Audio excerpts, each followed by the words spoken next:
Gente, bom dia a todos, são 8h30 e conforme a gente já havia acordado, a gente está trazendo essas 3 lives de terça, quarta e quinta, um cenário bem prático, bem objetivo, para que o empreendedor consiga voltar para dentro da sua área de trabalho e conseguir executar, né? A gente tem aqui como objetivo trazer o máximo de conhecimento prático que consiga apoiar o empreendedor nesse momento, né? Tirar o empreendedor desse pânico, né? Já passou. E aí é entender que está no novo normal. Então, como que a gente vai trazer essa organização? Então, sou Daniel Lassi, sou CEO e fundador do Grupo Lassis. Temos uma frente que é uma empresa de Lassis da consultoria, que é a Lassis Consultoria, que é voltada para toda a gestão. E temos uma empresa de tecnologia Bank, que é a Lassis Soluções, que visa trazer soluções para o empreendedor, ok? Quero passar e apresentar, a gente vai fazer uma apresentação rápida e a gente vai voltar um pouquinho, né? Fernando, contigo. Está sem áudio.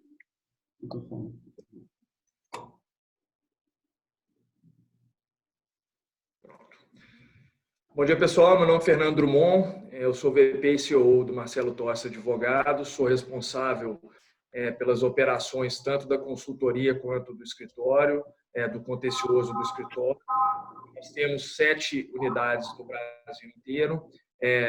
Aceitamos esse convite dessa parceria com o Lassi, né, com o Grupo Lassi, para poder falar um pouco aí para o mercado em geral, não só para os nossos clientes, da nossa experiência, né, que tem sido única nesse último mês, né, de pandemia, de uma forma mais grave no Brasil, onde o cenário das relações jurídicas estão sendo alteradas de forma radical, né? E então é um cenário de muita instabilidade, de muita dúvida, né, que o empresariado tem que estar preparado, né, não só para enfrentar a crise, mas para aproveitar principalmente as oportunidades que ela vai gerar, né? Quem tiver com caixa forte, bem preparado, né, bem estruturado, do ponto de vista não só trabalhista, né, tributário e de contratos, vai poder aí embarcar num corredor de oportunidade muito grande aí nos próximos anos, porque a crise está trazendo cenários extremamente interessantes do ponto de vista de alteração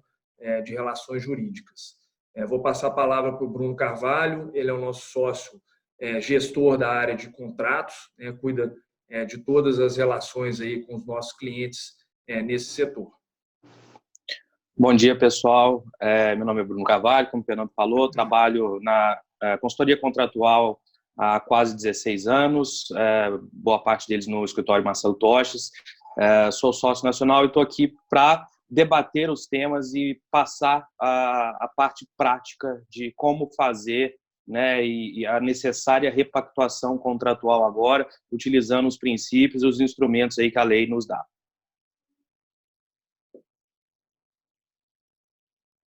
O Daniel, você está sem som. Mauro, você? Muito bom. Bom dia, gente. Me chamo Mauro Nomura. Eu sou varejista aí há 22 anos. A gente tem 30 operações, 30 lojas.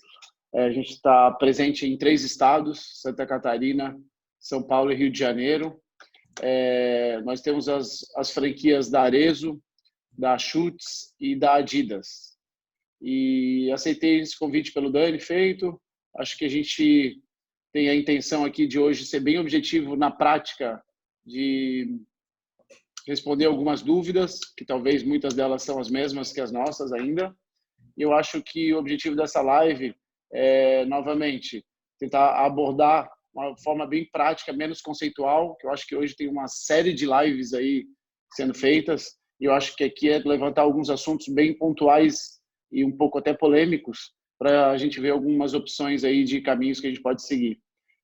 Portanto, obrigado pelo convite, Dani. Espero que a gente consiga abordar de uma forma bem objetiva aí os pontos. Perfeito. Muito obrigado. Só para a gente alinhar as premissas e deixar uma clareza do como a gente está trazendo, tá, essa dinâmica para vocês.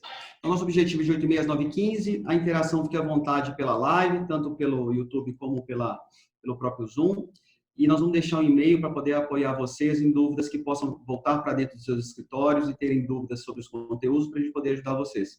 Os slides vão ser disponibilizados, caso tenha interesse, apenas enviar um e-mail que a gente vai estar devolvendo para vocês todo esse conteúdo, ok? Nosso objetivo é gestão de fluxo de caixa, né? E o que a parte de gestão de contratos irá nos apoiar no cenário de fluxo de caixa. Porque está bem claro que o que mata um negócio é o fluxo de caixa. Então, assim, como vamos atacá-lo? Testando todas as medidas provisórias, o que temos, o que não temos, né? Falamos na terça-feira todo do âmbito trabalhista, o que nós temos dentro da esfera trabalhista, que pode nos apoiar. Falamos ontem toda a parte de gestão de tributos, trouxemos várias alternativas extremamente inteligentes que possam ser praticadas, né, por todos vocês, tá, dentro da operação. E o nosso objetivo principal é o quê? Represar o efeito da falta de receita. Então, na hora que a gente entra num cenário que na segunda semana de março não vamos ter faturamento, como que se comporta? Como é que eu vou comportar o meu negócio? Quais ações eu vou tomar? Que tempo eu vou esperar? Qual plano de ação eu vou fazer? Né? E aí a gente tem uma visibilidade aí, que nós já estamos aí entrando na segunda semana de abril, então estamos entrando para 30 dias. Então, assim, qual é esse comportamento? Como é que eu lido com a equipe? Como é que eu lido com o meu fluxo de caixa? Como é que eu lido com meus fornecedores? Né? E a gente vai trazer aqui a esfera agora de contratos para entender esse relacionamento com fornecedores, seja eles ocupação, seja ele fornecedores diretos, indiretos, prestadores de serviço, porque a gente quer manter uma relação sólida. Essa crise vai acabar. A certeza que a gente tem é que vai acabar. Então, pensar no próximo, pensar na outra empresa, pensar no seu fornecedor, pensar em toda a cadeia é muito importante. E não ter comportamentos isolados, igual a gente tem visto, não vou fazer, toma uma decisão empírica, sem um planejamento. O preço pode ser muito mais caro do que um efeito de uma crise. Tomar uma decisão... Eu acho, Daniel, interessante esse ponto, porque acho que o nome do jogo agora, de fato, nas relações contratuais, é o bom senso. Né? O Bruno vai explicar bem aí na parte técnica, mas o bom senso tem que imperar entre as partes, porque, de fato, vários dispositivos legais que estão vigentes, né, e vigiam até ao começo dessa crise, a interpretação deles tem mudado muito. Então, assim, a relação entre os particulares vai ter que ser uma relação de extremo bom senso e parceria, né? Honestidade e transparência, né? Porque senão você vai ter aí uma quebra de paradigma muito grande dentro do mercado, onde as coisas não vão voltar a andar, né? Então, acho que a relação contratual vai ficar muito importante, né? Que essas premissas sejam mais respeitadas daqui em diante. Perfeito. E uma colocação do Bruno que eu achei muito importante ontem, sua, Fernando, é entender que estamos num cenário há 30 dias, praticamente. Então, não tem uma novidade. A gente tem que encarar esse problema de frente e entender agora que a evolução em gestão, a evolução em profissionalismo, que já devia estar implantado, tem um preço caro agora. E o preço caro pode ser a própria sobrevivência. Então, exatamente. O antes eu trouxer é encarar esse modelo, né? Como vamos trazer. Então, tem vários pontos que eu acho interessante que o Mauro vai trazer, que vai mostrar esse dia a dia, né? Como dia a dia desse empreendedor. Eu trago aqui como meio ilustrativo, né? A questão da gente trazer um fluxo de caixa, que é a realidade, que deveria ser básico. E no dia a dia não é o que nós estamos visualizando. Então, a gente está em várias frentes de comitê de crise. Então, estamos acompanhando N comitês de crise, implantando, monitorando e acompanhando em várias operações em clientes. E a gente se depara em operações de 10, 20, 200 milhões ano, que não tem um cenário de fluxo de caixa de 2 anos. Qual que é o comportamento hoje, de uma ação que eu tomo hoje, vai refletir daqui a 12 meses? Então, esse negócio, nenhum empreendedor está num negócio para fechar daqui a 12 meses. Ele pode fazer uma fusão no meio do caminho, ele pode fazer uma venda no meio do caminho, ele pode fazer uma aquisição no meio do caminho. Qual a reflexão que ele está tomando nesse planejamento? Então, eu trouxe uma visão de um cenário de um cliente que era antes da crise. E se vocês visualizarem, num período aí de 11 meses, ele tinha uma geração negativa de caixa só, no mês pontual de abril. E ele acabava um ano super bem. Então, a vida dele estava super bem, né? Estava super tranquilo. Na hora que a gente vira para o cenário de crise, né, e entende-se que num cenário de crise, ok? O faturamento de março e abril foi extremamente comprometido. Esse cenário foi desenhado que as operações iniciariam a retomada em maio, né? Então, assim, fomos extremamente aqui conservadores em entender que o cenário de maio não vai voltar na velocidade que foi planejada no início do ano corrente. Então, colocamos aqui uma estimativa dele vir com 50%, 60% do que estava estimado e fomos fazendo operações de crescimento gradativo nos próximos meses. Então, o primeiro cenário que eu me encontro poderia ser de pânico. Então, o que vou fazer? Não tenho caixa, não tenho reserva, não tenho liquidez, já tenho um empréstimo em andamento. Esse caso que a gente trouxe aqui já tinha um empréstimo em andamento de 58 mil mensais.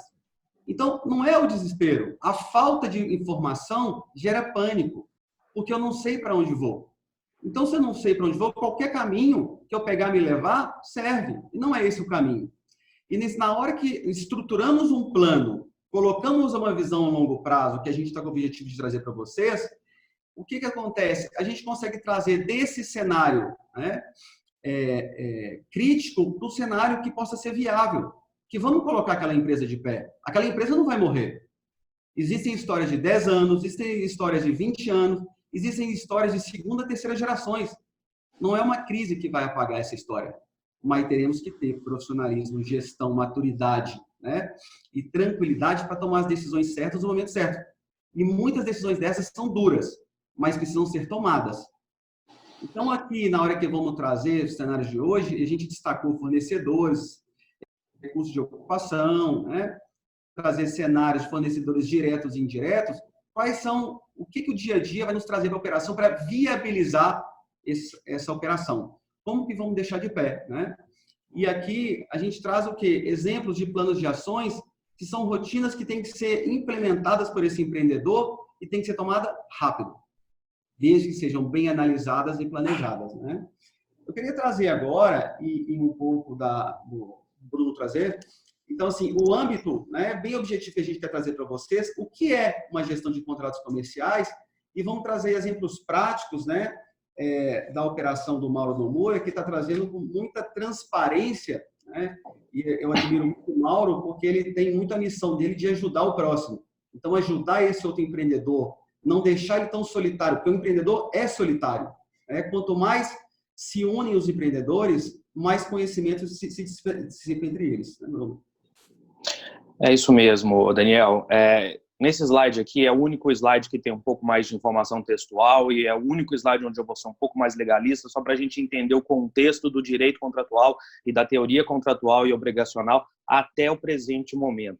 Tá? Hoje, quando a gente vai falar de repactuação contratual, alguns elementos, alguns instrumentos são invocados, como o caso fortuito, força maior, a teoria da imprevisibilidade, todos previstos no Código Civil. Mas é importante lembrar que esses instrumentos eles foram construídos décadas, séculos atrás, quando geralmente esses eventos e essa imprevisibilidade ela atingia apenas uma das partes. Tá? A gente está num cenário onde o evento ele pode atingir ambas as partes de um contrato bilateral ou várias partes de um contrato multilateral. Então, é muito importante a gente entender que a própria aplicação da teoria contratual, da imprevisibilidade, do caso fortuito e força maior, ela vai ser diferente nesse caso aqui e a gente vai construir o precedente a partir de agora. Tá? E a gente vai construir esse precedente com base aí em princípios que eu vou passar na frente. Né, Fernando?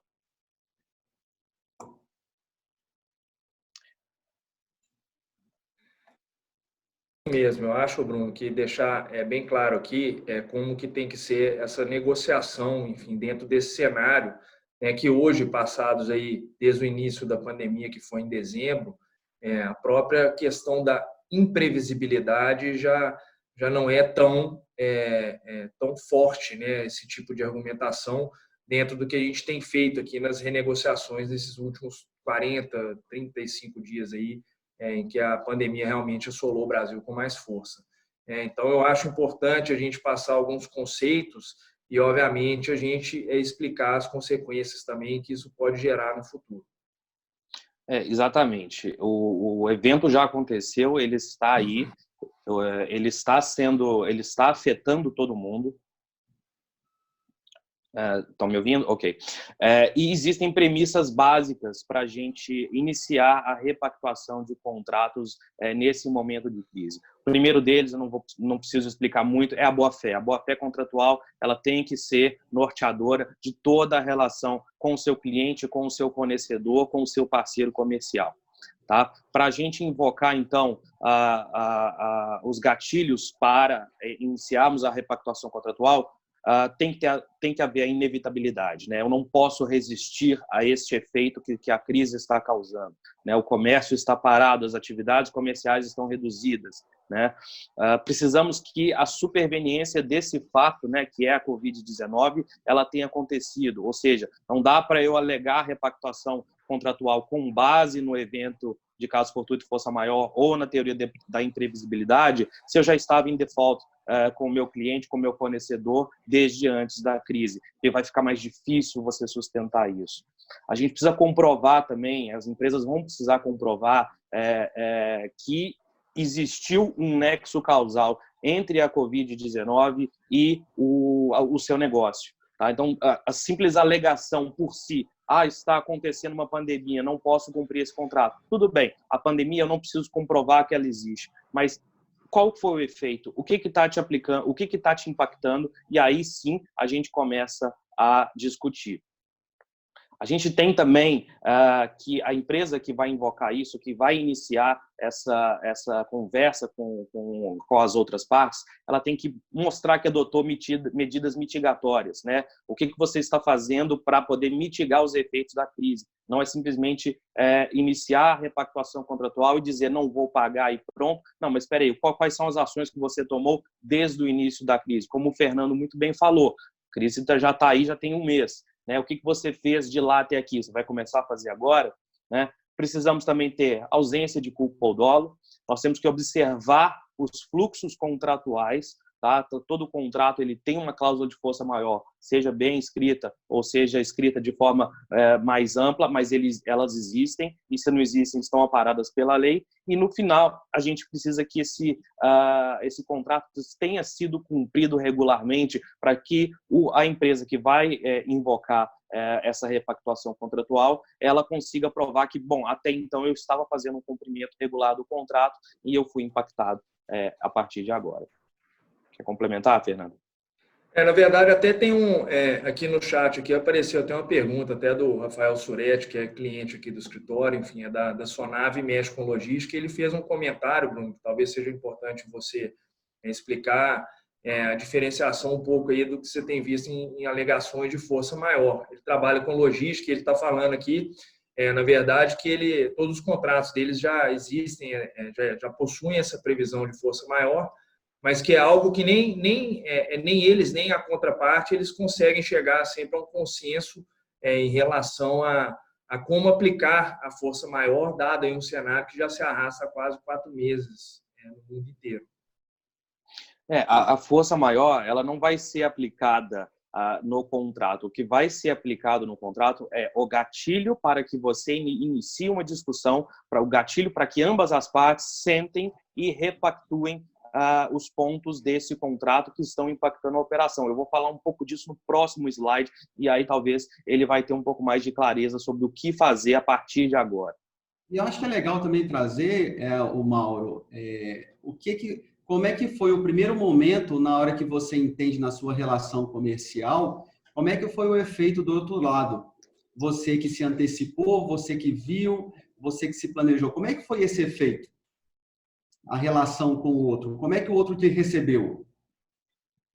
Então, diante de todo esse cenário... Deixa eu só completar, Mauro. Eu queria que você falasse um pouco, eu acho que para o seu setor é muito importante, tem muita gente que eu estou vendo aqui que é do seu setor, você está sendo afetado em relação a portarias aí, normativas administrativas de governos em relação ao funcionamento das suas lojas, principalmente dentro de shopping center. Eu acho que você podia contar um pouquinho para a gente como é que tem sido essa relação aí de renegociação desses contratos também. Tá bom. Vamos lá. Diante desse cenário novo aí para todos, o que eu tentei fazer aqui internamente sempre, qualquer tipo de renegociações ou qualquer tipo de repactuação contratual, enfim, é tentar ser muito baseado, assim, né? Para buscar uma linha coerente de conduta. Por que a gente se preocupou muito com isso? Porque muitas das vezes esses parceiros, sejam eles franqueadores, fornecedores ou até mesmo shopping center, eles vão continuar sendo nossos parceiros, né? Então, se agora a gente fazer pedidos infundados, pedidos oportunistas, eu acredito que vai chegar um determinado momento que vai arranhar a relação e vai ter um encontro de contas lá na frente. Então, os dois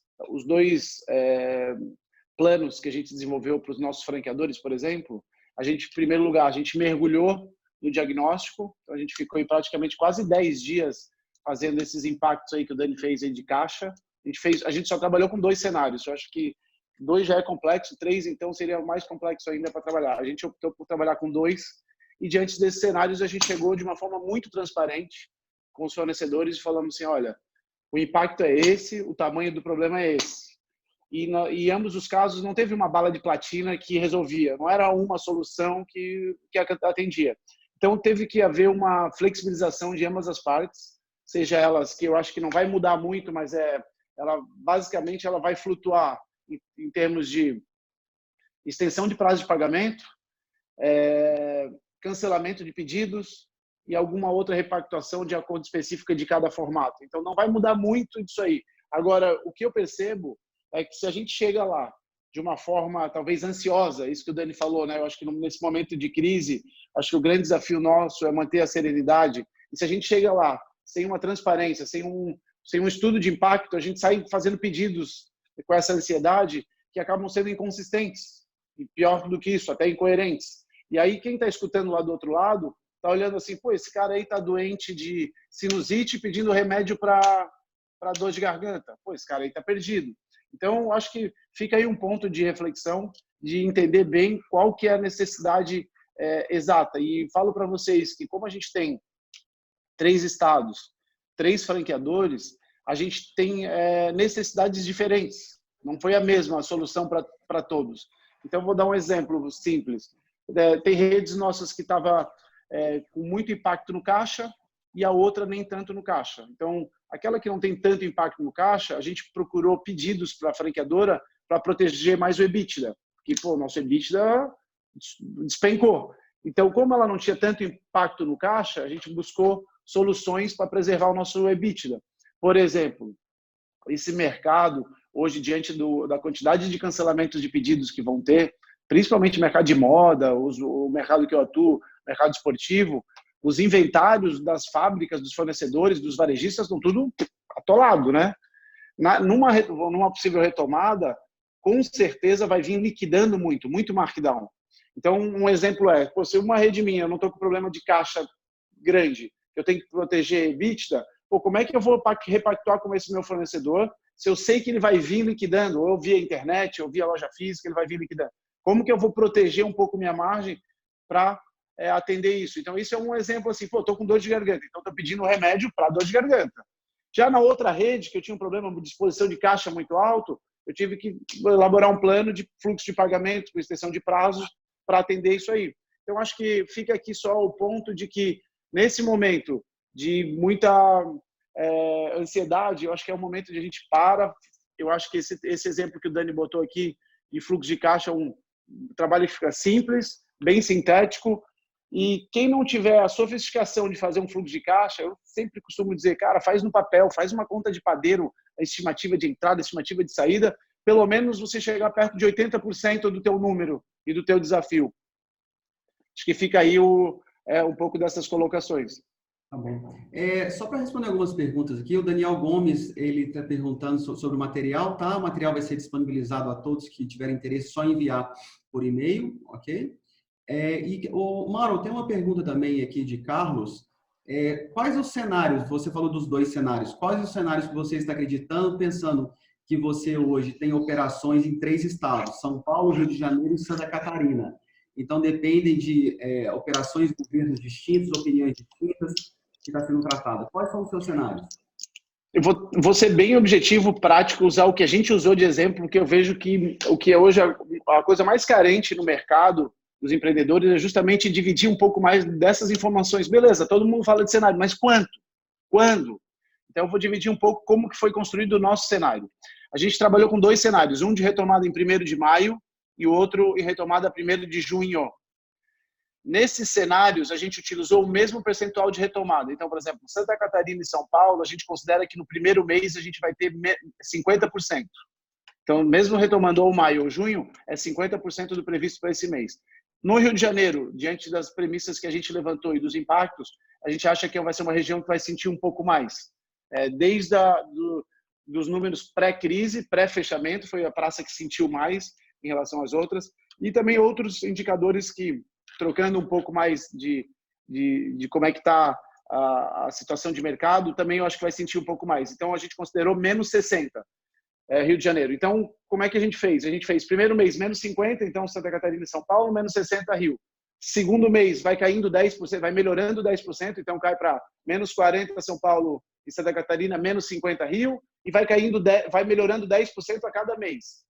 Fecha o ano com menos 15% ainda nos últimos meses. Então, a partir daí, desse cenário, a gente consegue daí cascatear, desmembrar todos os planos de ações, seja desde a parte de suprimento, de produto, né, obviamente, desde a parte de produtividade de gente, time de pessoal, que eu acho que, se você está prevendo cair 50% no mês e ainda final do ano 15%, qual é o desafio de você manter o teu efetivo? Será que vai dar certo? Outra provocação que fica, será que aquela loja que mal é mal break-even, que dava um pouquinho de resultado, diante de todo esse cenário lento de retomada até o final do ano com menos 15, faz sentido ela estar aberta ou faz sentido ela fechar e, num futuro, talvez de uma oportunidade até melhor, com outra repactuação, reabrir, né? E também, obviamente, a parte toda do caixa, né? Que você consegue fazer esse orçamento e esse planejamento e você vê o nível de impacto no caixa. Uma certeza a gente tem, que não vai ser exatamente isso. Então, essa construção desse cenário, cara, é um organismo vivo. Você vai ter que ficar revisitando, cara, semanalmente, dia a dia. Vamos pensar assim numa retomada, que eu costumo dizer. No cenário, a gente projetou que em maio a gente vai cair 50%, por exemplo. Cara, retomou o primeiro dia, já olha, quanto que dá? Deu menos 50. Quer dizer que o segundo dia é menos 48, menos 47. A tendência do mês é melhorar um pouco. Vai lá e ajusta o cenário. Então, o fato é que você tem que ter um número para trabalhar e, diante desse número, você vai ajustando pequenas doses. Mas você tem que ir desenvolvendo um plano de ação racional, senão, de novo, a gente vai ficar com essa ansiedade perdido. Aí vai dar um tiro para lá, um tiro para cá, um tiro para lá, um tiro para cá e fica totalmente perdido. Então, agora eu acho que é o momento de acalmar, olhar um pouco para o planejamento, para depois seguir um caminho coerente. Correto, Mauro. Como vamos fazer? Explica correto. Olha, Daniel, o como fazer, né? Não existe aí uma fórmula mágica para todos os contratos, não existe uma fórmula mágica para cada caso. Existem, como eu falei, princípios norteadores que a gente vai ter que observar, as empresas vão ter que observar. A primeira delas, é óbvio, verificar o contrato. A quantidade de contratos que estão saindo das gavetas aí, a gente está vendo cada coisa que foi assinada lá atrás, sem uma consultoria jurídica, sem uma análise técnica de um corpo jurídico, de um advogado, de uma controladoria interna, a gente está vendo vários tipos de coisa. Então, o primeiro passo é verificar o contrato. Mandar para o advogado para que ele veja qual é o procedimento a ser adotado. O segundo, como você muito bem falou, Mauro, é a avaliação interna. E fazer a imersão no seu negócio, ficar 10 dias lá dentro com controladoria, com financeiro, com estoque, com o seu setor de suprimentos, com o seu marketing e PR, para ver como que as suas decisões vão impactar no mercado, especialmente para quem mexe com marcas famosas, né? Verificar o setor de qualidade, eu vou conseguir entregar, logística, como eu vou conseguir entregar. E só então, depois de você fazer essa reflexão interna, sim, comunicar a outra parte que temos que reunir para repactuar o contrato. Tá? Então, assim, não adianta você querer simplesmente tô precisando não pagar, quero reduzir preço, vou comunicar. Não, você tem que comunicar até para saber o que você precisa reduzir, como e quando. Tá? Então, a comunicação ela precisa ser uma comunicação formal e seguir os termos do contrato, se é que existe um procedimento no contrato. Existem contratos mais bem elaborados que vai ter um procedimento e outros que não vão ter. Tá? E essa comunicação não precisa ser uma notificação extrajudicial, invocando lei, invocando o Código Civil. Não precisa, porque a gente está todo mundo nessa situação. Então, é mandar o e-mail, é marcar um Zoom, marcar um Teams, reunir e, a partir da reunião, passar para o processo de aditamento. E o que, como o Mauro também bem falou, o que pode ser repactuado num contrato, especialmente no setor de varejo, aí no setor que os clientes da LACE, a maioria dos clientes do Marcelo Tossi atuam. A gente pode revisar prazos, a gente pode revisar SLA, que são, né, os prazos de cumprimento. As condições técnicas, elas podem variar e, às vezes, a flexibilização de uma condição técnica pode trazer um refúgio no fluxo de caixa. Podemos revisar os compromissos mínimos. Eu tinha um compromisso mínimo de comprar X% de material do meu fornecedor ou da minha franqueadora, ou de entregar isso para o meu cliente, e eu não vou conseguir. Então, a gente pode rever os compromissos mínimos para que você não seja multado, né? Claro, obviamente, rever as condições de pagamento, flexibilizar, postergar, repactuar qualquer condição e forma que já estava pactuada, às vezes com pagamento antecipado, bom, não vai ser mais antecipado agora, então como que a gente vai fazer isso? Preços, né? A gente pode ter impacto no preço de compra, de venda de produtos, de serviços. E também as garantias, né? Como que eu vou garantir aquilo que eu me comprometi lá atrás, antes da crise. Tá? Bruno, posso te levantar duas bolas de uma forma bem Pode. objetiva, que eu acho que a galera que é a nossa necessidade. Ontem, um conhecido meu pediu para trocar uma ideia comigo sobre a possibilidade de fechar uma loja. E a gente ontem ficou 2 horas e pouco reunido sobre a análise econômica de cada loja nesse novo cenário, né? Porque agora o ano mudou. Nossa previsão para os próximos até dezembro é totalmente diferente. Coisas Sim. que eu coloquei como exemplo. Pô, aquela loja que estava ali no ponto de equilíbrio, que dava um resultado pequeno ou empatava, talvez não faça mais sentido. E aí chegou a bola da parte do jurídico. Será que... Porque quando a gente vai fechar uma loja, tem 3 grandes custos, tá, de rescisão. É a rescisão com o shopping, rescisão com o fornecedor, com o franqueador, e rescisão de funcionário, né? Correto. Normalmente tem custos pesados. A primeira Sim. pergunta é essa: como que daria nesse força maior aí, se a gente teria alguma condição de fechamento? E a outra pergunta é sobre os fornecedores, que normalmente a gente tem contrato com os franqueadores, principalmente, que quando a gente faz pedido, a gente tem que honrar o recebimento. Mas diante desse cenário, a gente não consegue mais. Que tipo de amparo jurídico a gente tem também para ter direito a esse cancelamento de pedidos? Então, esses são os 2 exemplos bem práticos aí que a gente tem. Exatamente. E quando eu estou falando de aditamento, né, e de alteração e repactuação do contrato, claro que a gente quer evitar ao máximo a rescisão. Mas até mesmo a rescisão em tempos de crise, né, e por conta da situação que estamos vivendo, ela pode ser uma rescisão, né, uma resolução do contrato diferenciada. Então, sentar e negociar com a outra parte as multas, os impactos financeiros, qualquer outra condição que vai trazer, que não seria pactuada no momento atual. Esse é o grande princípio, é você trazer razoabilidade. Então, se a gente está falando de uma rescisão, eu preciso repactuar também os termos que essa rescisão vai ocorrer, porque ela não pode ser a rescisão do momento onde estava tudo bem. Tá? Então, é sentar, e aí é caso a caso, como eu falei, é sentar com o shopping e negociar a multa rescisória. Até mesmo porque se você está rescindindo, se você está fechando a loja, está havendo um encerramento da atividade. E muitas das cláusulas de rescisão, uma das condições que evitam, né, a aplicação de multa é, sim, a ocorrência de caso fortuito e força maior. Estou fechando por um evento irresistível, então eu não posso ser penalizado. Então, é óbvio que isso também tem que ser levado em pauta se chegar a esse ponto de onde o aditamento não vai ser possível e temos que partir para a rescisão. A maioria dos contratos já tem isso e, se não tiver, temos que alegar e temos que sentar, reunir e discutir. Ô, Bruno, mas vamos lá, sendo mais claro ainda, ficou confuso para mim. O shopping tem lá em contrato multa de rescisão 10 aluguéis. Obviamente, se eu sentar com ele, ele não vai querer abrir mão dessa multa, porque eu vou estar fechando uma operação. Para ele é ruim em todos os sentidos. Ele vai perder receita, vai perder uma operação. Só que a gente quer fechar. A gente tem alguma sustentação jurídica consistente para a gente conseguir uma isenção dessa rescisão ou não?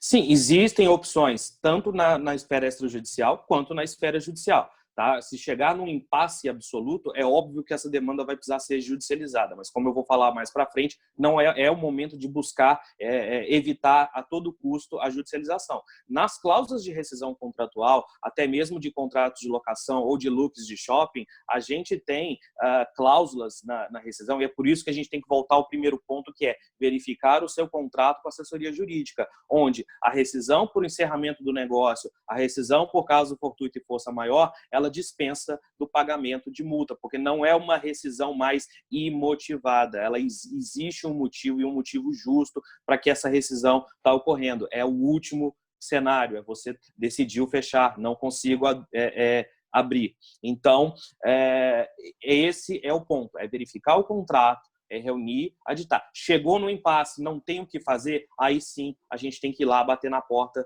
do judiciário e provavelmente o Poder Judiciário vai julgar essa situação como ela está devidamente ocorrendo e não como se a gente estivesse em tempos de paz.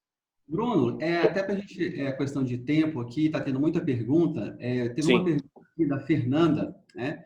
Recebemos da empresa a carta de um cliente alegando exatamente o artigo, né, de força maior para fins de prorrogação, mas de fato ele já devia cerca de 40% do valor em aberto antes da crise. Acho que é um pouco que você colocou, né? Quer comentar?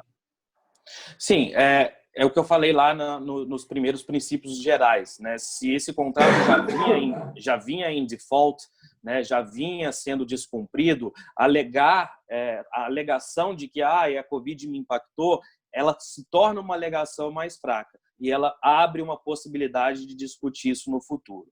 Tá? No próximo slide, eu vou falar um pouco dos do's and don'ts e a gente vai abordar um pouco mais dessas questões apontadas, tanto pelas perguntas que estão vindo aqui no chat, quanto pelos os apontamentos do Mauro. Perfeito. Tá? Fernando, quer complementar? Quer iniciar esse? E aí, aproveitando aqui, eu acho que vai trazer esse cenário, que é o Felipe Gendiroba. Priorizar diminuição de jornada, demissões ou ambos? Como é que eu acho que é, Mauro? Então, é uma dúvida frequente de todo mundo. Isso ajudou muito a troca que eu tive, principalmente aí com o nosso amigo Léo Sobral. Dani, a gente ficou aí semana a semana esperando e basicamente como que a gente fez, tá? A gente deu, o mês de março a gente deu férias para todo mundo ou antecipamos férias. Então, qual que é o impacto disso? O impacto é no caixa, você tem que indenizar férias, porém você está indenizando um direito que já era adquirido do funcionário. Você ia ter que pagar mais cedo ou mais tarde. Então, você está ou pagando ou antecipando. Então, quem não tinha direito, por exemplo, aos 15 dias, só 10, a gente pagou 10 e antecipou 5. E esses 5 dias que a gente antecipa, a gente pode descontar numa futura rescisão dele, caso ele saia nesse interim. Então, foi uma maneira para resolver o março, que foi parcial, e esperando alguma MP. Começando a MP de abril, o que a gente fez? A gente utilizou bastante os benefícios gerados pela MP. Então, a gente fez formas híbridas. A gente fez suspensão do trabalho, principalmente quem está no Simples. A gente não está no Simples, a gente não tem esse benefício, mas a gente, por não estar no Simples, a gente paga 30% do salário suspendendo o contrato de trabalho. Quem está no Simples, ganha 100% isento. Vão pagar 100% para o funcionário até R$ 1.800, né? Essa é a limitação. A gente fez redução de jornada para a nossa galera do back-office, então a gente fez redução de jornada de 70, de 50 e de 25, de acordo com a demanda que cada um tinha. E também a gente fez quem tinha férias a mais, tipo, a gente prorrogou mais 15 dias de férias para quem tinha direito. Então, acho que são soluções assim. Agora vai depender muito da tua necessidade. Por exemplo, se você está com problema de caixa grave, você não pode fazer antecipação de férias, porque você vai sair do caixa agora. É uma forma boa para você preservar o teu EBITDA, né, de diminuir a tua despesa operacional e preservar o EBITDA. Então, vai caso a caso, negócio a negócio, mas basicamente não vai fugir muito dessa engenharia. Perfeito, obrigado. Bruno, contigo. Vamos lá, então, Daniel. A gente está falando aqui, então, dos do's and don'ts, das boas práticas que nós temos que adotar nesse momento de repactuação contratual, de crise. Muito pelo que o Mauro falou, que você falou, não é o momento de desespero. É o momento de entendermos que são medidas que vão precisar ser tomadas por todas as empresas, por todas as partes, mas que essas medidas são temporárias e elas visam a conservação do negócio. Então, ao tempo todo, o princípio norteador da repactuação contratual é manter o negócio, é manter a atividade econômica, ainda que ela sofra uma baixa agora, como o Mauro falou, e como você muito bem desenhou naqueles fluxos de caixa, nós temos que tomar as medidas objetivando o futuro e um futuro não tão longe. Tá? O bom senso e a equidade são outros dois princípios basilares aí. Não adianta, como falaram no chat, você, eu quero uma rescisão, uma diminuição de 40% de um contrato que já estava sendo descumprido. Peraí, isso é bom senso? Existe equidade? Né?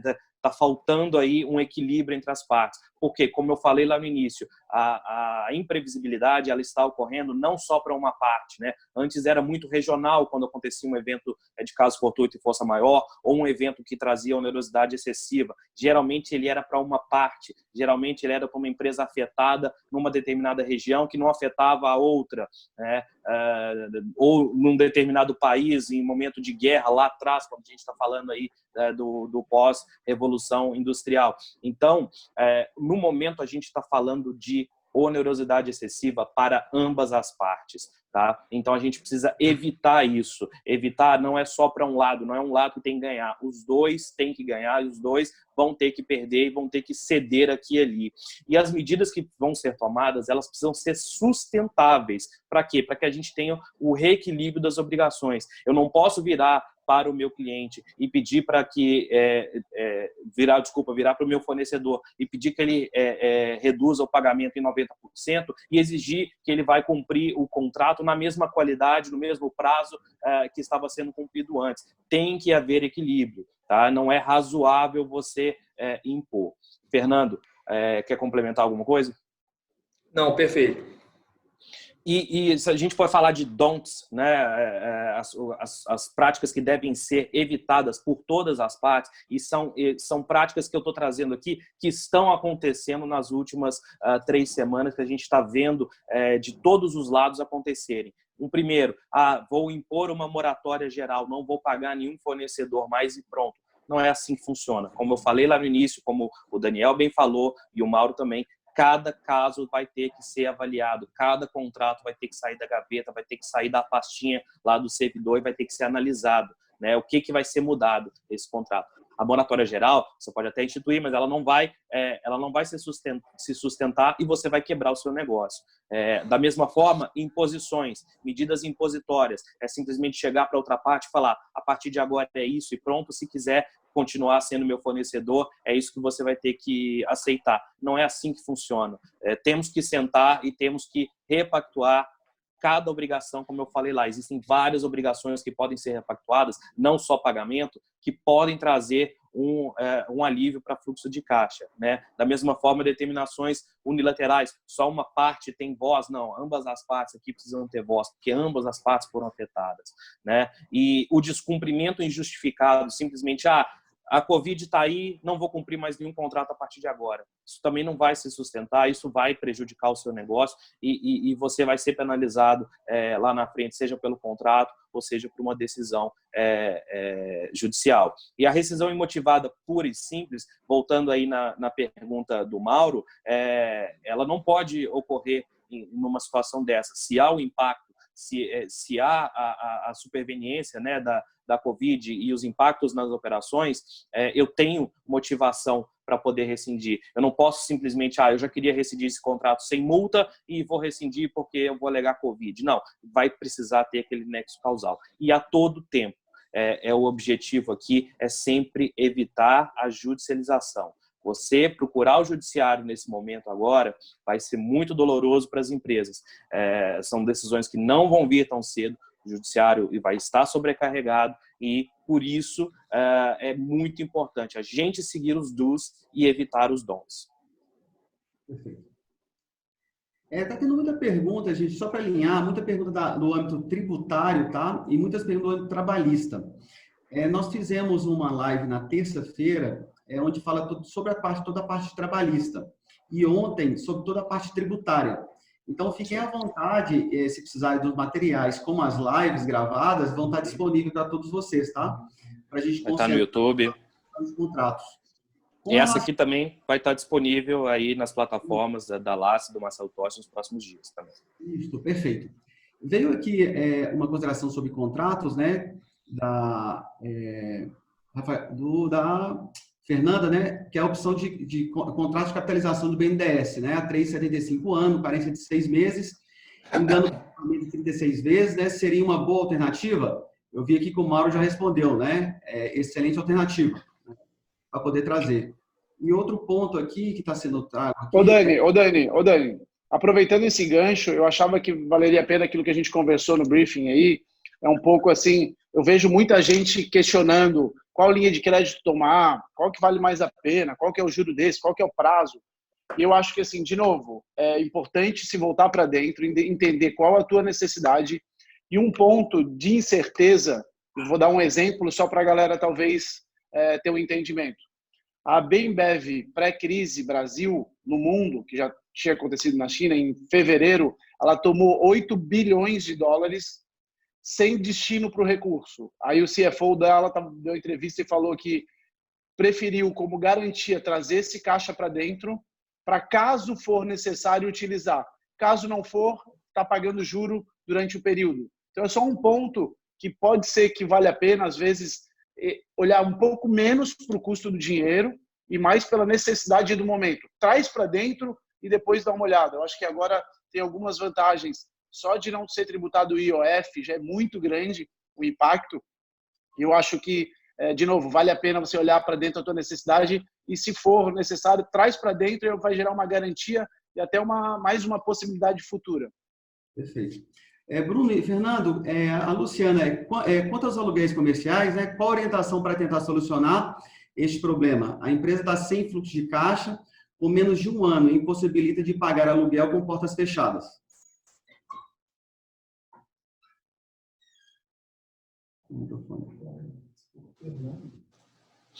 Daniel, a solução, como eu falei, é caso a caso, mas a gente tem as premissas gerais que elas vão ajudar as partes nessa negociação, né? A gente tem que ter plano de ação em diversos cenários, como o Mauro também muito bem pontuou, né? Não adianta eu simplesmente chegar para o meu locador, chegar para o meu fornecedor, para o meu cliente, para o meu parceiro e falar: vamos reduzir. Tá, mas qual que é o seu plano de ação? Quais são os cenários que você viabiliza ou que você antecipa, né?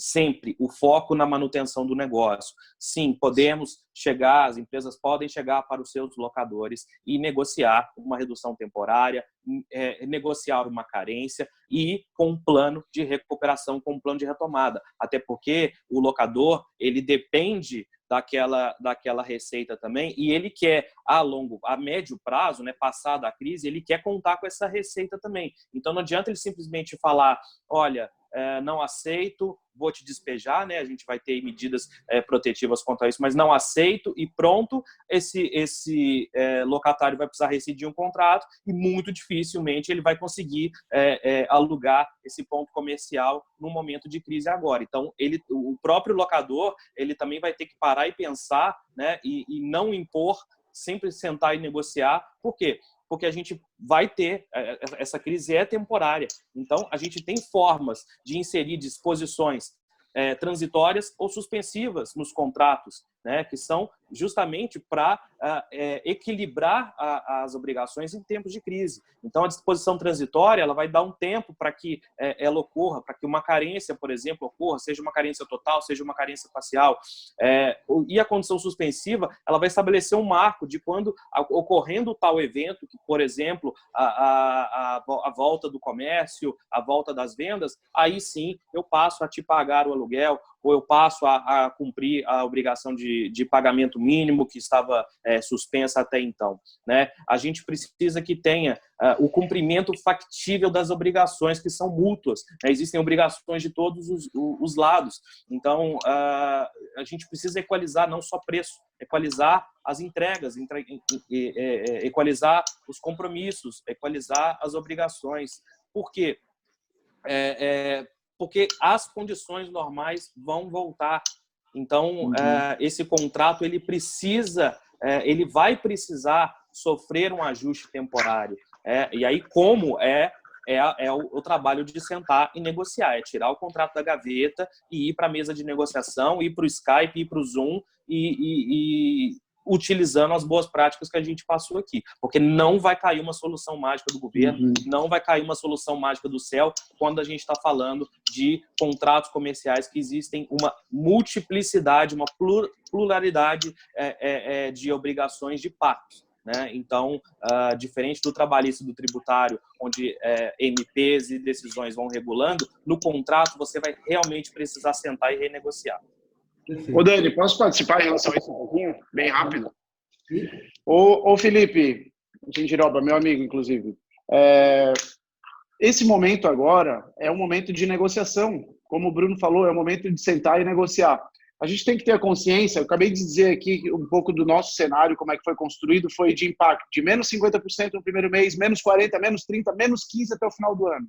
Se a gente chega para o nosso locador e fala assim, olha aqui, ó, esse aqui é o meu cenário, ele tem que participar de alguma maneira numa redução temporária nisso.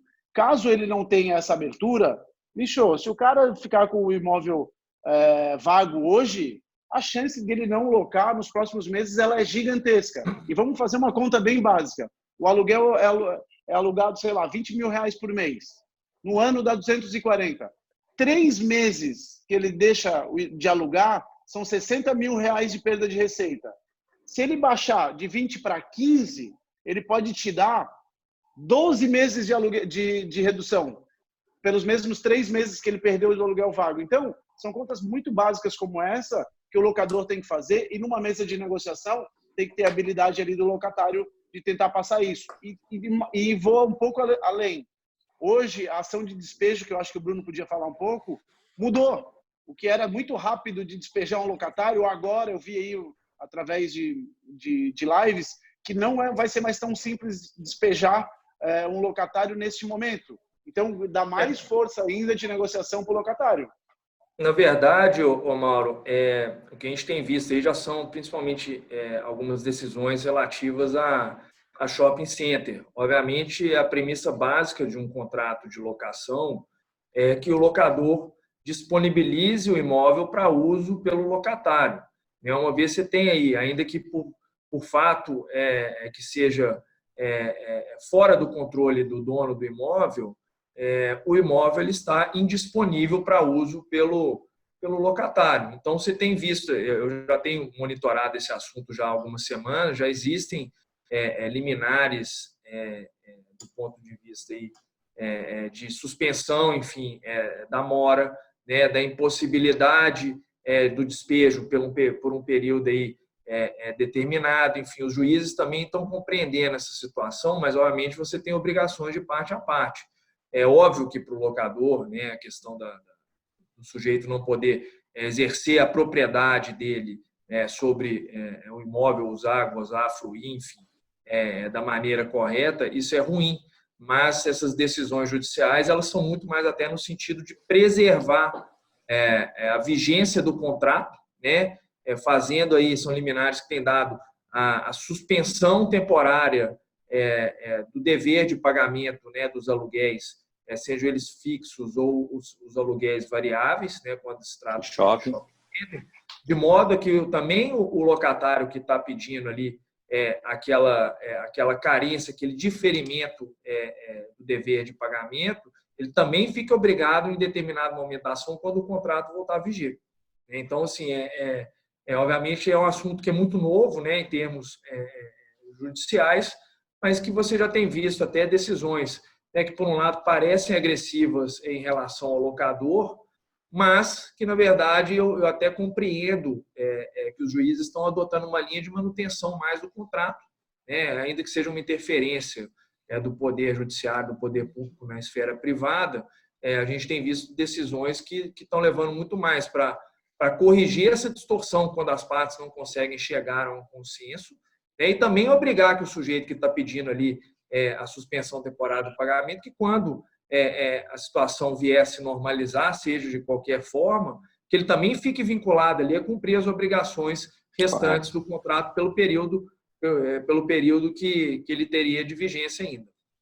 Ô, Fernando, então o que você indica no caso haja esse impasse entre locatário e locador? Tipo, o pactuado lá atrás era num cenário completamente diferente do agora, então não faz sentido a gente honrar os valores que foi pactuado lá atrás. Gerou um impasse, o locador não chegou num consenso. Existe algum ajuizamento de ação que você indica? Sim, exato. Na verdade, assim, a gente nunca indica judicialização, principalmente se tratando de Brasil, né? E nesse momento onde a gente tem uma portaria do CNJ suspendendo o funcionamento do expediente judiciário até o dia 30 de abril. No entanto, existem ações onde você pode buscar não só a revisão temporária desse aluguel, mas também liminares para evitar o despejo e essa cobrança nesse período em que você não consegue usar. Obviamente, assim, a nossa recomendação, Mauro, sempre no sentido de tentar resolver amigavelmente, enfim, de forma extrajudicial. Mas, obviamente, se chegar num ponto onde realmente a coisa está insustentável, realmente tem que ir para o judiciário para pleitear uma liminar, enfim, de modo a corrigir temporariamente essa distorção que as partes não conseguiram entrar em consenso. Perfeito. Existe ação, sim, já existem várias decisões aí, Brasil afora, enfim, sobre esse tema. A grande maioria delas decisões favoráveis pela manutenção do contrato e pela suspensão temporária ali do direito do locador despejar o inquilino por falta de pagamento. Perfeito. Então, a gente está com o tempo já estourando já, eu acho legal só o Bruno apresentar esse último ponto para a gente poder encerrar. Era um tema que a gente já esperava, né, que seria com bastante dúvida, bastante interação, e reforço que a gente está à disposição para poder estudar, tá? O grupo Laços de Marcelo Toches teve uma frente, a gente está apoiando 50 grupos de pequeno e médio porte no Brasil, em todo o Brasil, de forma gratuita, com todo o jurídico, toda a gestão, que é o nosso comprometimento para poder apoiar esse empreendedor. Exatamente, Daniel. A gente está numa situação diferente, então temos que tomar atitudes diferentes, temos que sair da zona de conforto.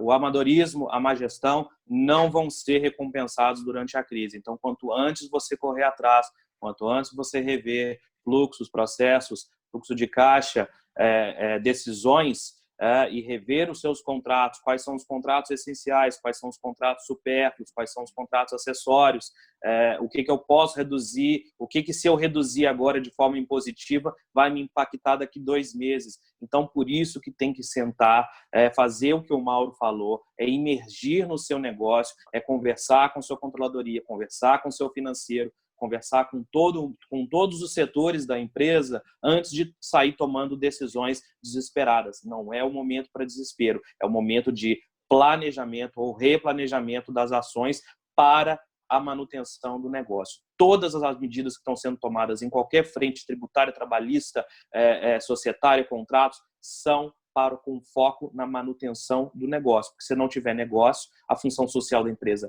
não é cumprida e aí lá na frente a situação vai ser muito pior. Daniel, deixa eu só... Eu estou vendo que tem várias perguntas aqui, só falar para o pessoal que está nos assistindo que nós vamos responder uma a uma aí ao longo do dia por e-mail. Enfim, a gente já está mapeando aqui para quem a gente deve responder as perguntas e a gente vai enviar isso, tá?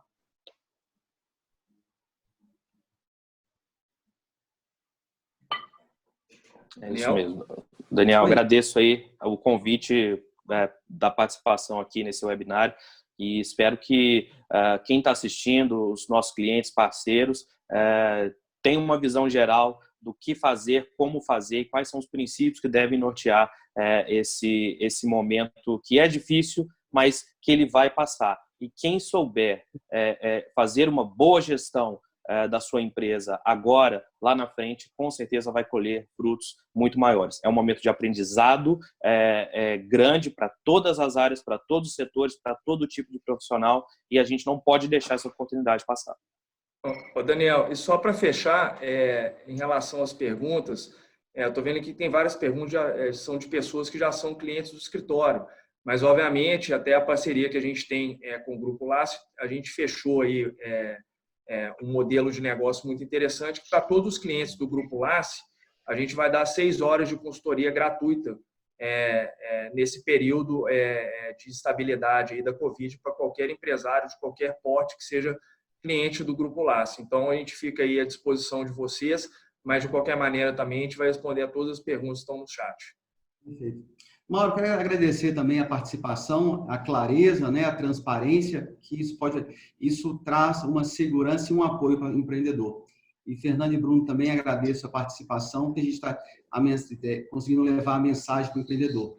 Colocamos mais uma vez à disposição, então nossos e-mails já foram divulgados, ok? Estão à disposição para poder receber dúvidas, apoiar vocês nesse momento tão difícil, ok?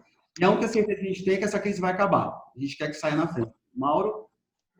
Obrigado pela oportunidade. Queria deixar o recado aí para todos os empreendedores, que é um momento de muita serenidade, e eu acho que tem que ter muita consciência que a gente vai correr uma prova que é uma maratona. Não é uma corrida de 100 metros, não é 200, não adianta a gente se desesperar e fazer o melhor trabalho em abril, mas sim nós vamos aí, durante os próximos 12 meses, pelo menos, nós vamos ter que ter muita serenidade, resiliência para administrar aí esse novo cenário, esse novo normal que todos fazem de uma forma sóbria. Fechou? Sucesso a todos aí. Obrigado. Obrigado a todos, gente. Um abraço. Obrigado, gente. Um abraço. Até mais.